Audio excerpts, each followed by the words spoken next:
So this is after several days of rain, some of the high waters that you can see beside my house, and how much the river has risen in the past, I don't know, maybe 4 or 5 days of rain, something like that. And every now and then you'll see a big giant tree float down the river. Stu, come on up here. Come on. Yeah, you'll see sometimes giant trees floating down the river. And this here, if you were to fall in that river, in the Yaquina River here, it'd be about an 18-mile ride to the Pacific Ocean, which is something that you can do in a canoe, but not this time of the year. So I'm at the front of my house now, the circular driveway area, and you can see the shop and the water that has risen there, and then that area there. So I'm going to go ahead and attempt to walk down this driveway. Sometimes I lose my equilibrium and it affects my vision, so it's kind of like being drunk. You're walking around like this, and hopefully it'll be alright, but it's kind of like being on a moving train, when your body is sees everything as crooked or moving. But got my, what do you call it, medical guardian thing here. Just press a button, and but I get help, but I don't ever want to have to use that. So you can see the water behind my shop area here.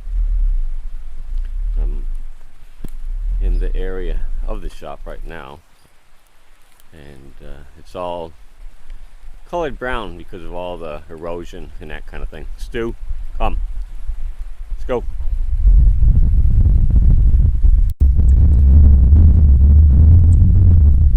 Beside the other side of the shop right now, and you can see the water there is off color as well. And the river's a lot wider now, and fishing would be terrible. So I'm going to get a little closer view here of the river. You can see the color of the water, all brown.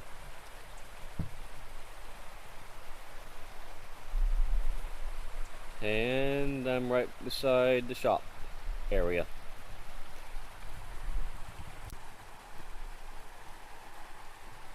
So I'm at my other shop door right here,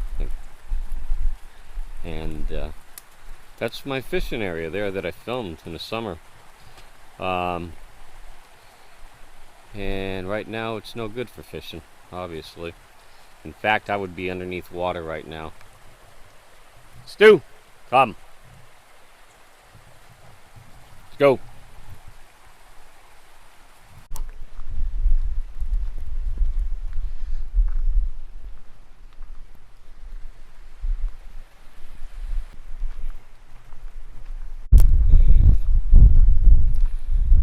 Checking out the lower end of the driveway down here. If I can make it without falling on my face, I'll be alright. See the river right here. See that?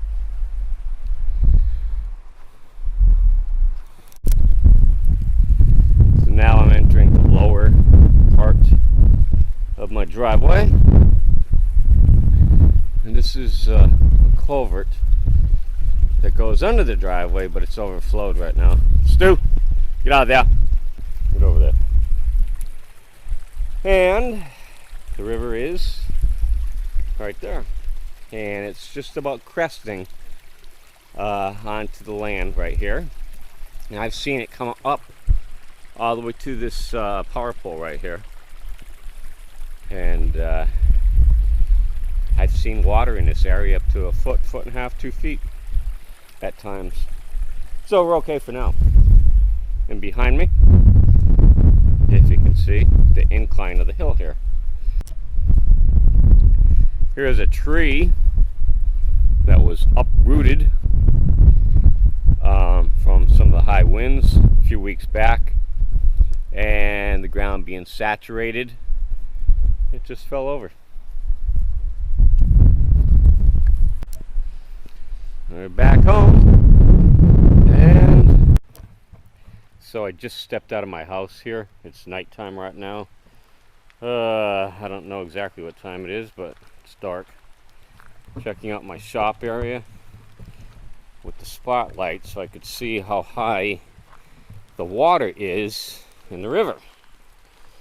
It's been up to the foundation in the past of the shop here, but I don't know if the camera's going to be able to pick up. I could walk down there, but there's a drop off. If I step in that drop off, I'm probably going to end up in the Pacific Ocean. So I'm going to avoid that for tonight. I guess I'll see better tomorrow morning. But for now, I will head back to the house. Many years ago when I got here, 23 years ago, this building here was an old RV shelter, and I was camped out there in the old chicken house in that area.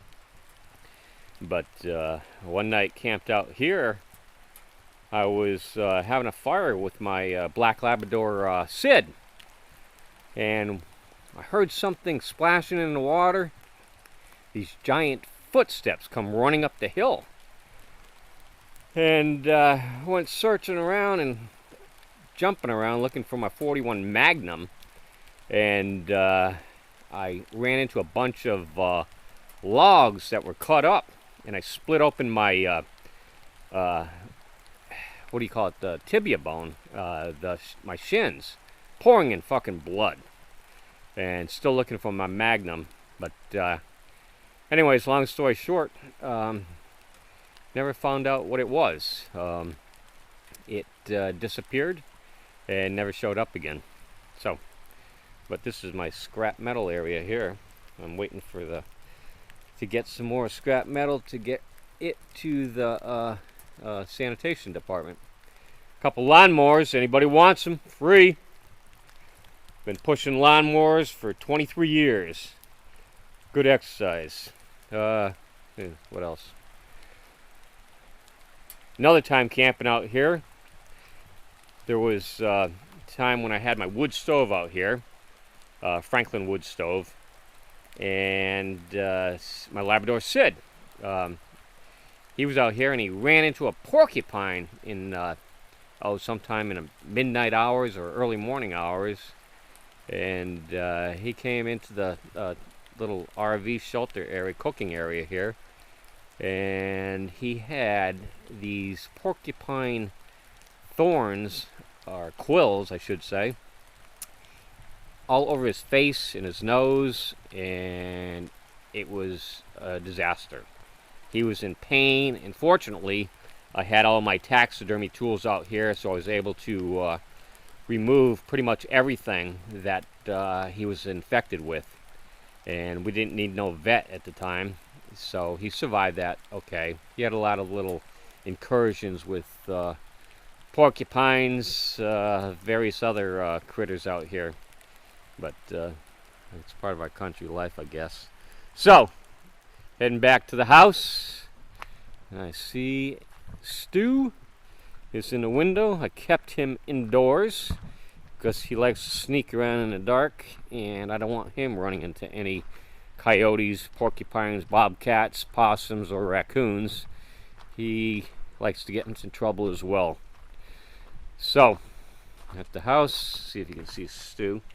He was at the window. He's supposed to be sleeping. He's probably watching Animal Planet on TV. Stu! Hey! Look at the window, say hi. You see? Good boy. Alright, that's it. Bye.